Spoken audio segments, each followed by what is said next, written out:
أعوذ بالله من الشيطان الرجيم. بسم الله الرحمن الرحيم. قلنا اهبطوا منها جميعا فإما يأتينكم مني هدى فمن تبع هداي فلا خوف عليهم ولا هم يحزنون. والذين كفروا وكذبوا بآياتنا أولئك أصحاب النار هم فيها خالدون. يا بني إسرائيل اذكروا نعمتي التي أنعمت عليكم وأوفوا بعهدي أوف بعهدكم وإياي فارهبون. وآمنوا بما أنزلت مصدقا لما معكم ولا تكونوا أول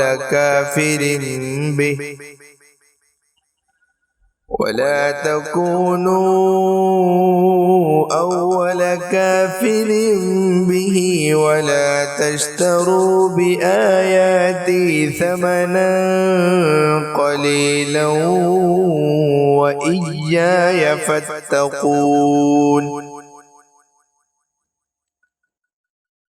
ولا تلبسوا الحق بالباطل وتكتموا الحق وأنتم تعلمون. وأقيموا الصلاة وآتوا الزكاة واركعوا مع الراكعين. أتأمرون الناس بالبر وتنسون أنفسكم وأنتم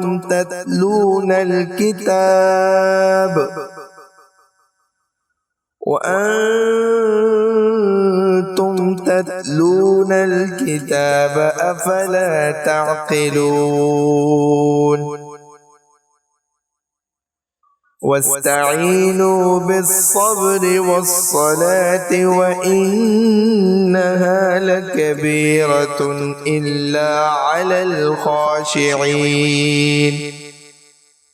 الذين يظنون أنهم ملاقو ربهم وأنهم إليه راجعون.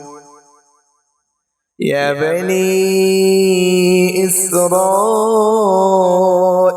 اذكروا نعمتي التي أنعمت عليكم وأني فضلتكم على العالمين. واتقوا يوما لا تجزي نفس عن نفس شيئا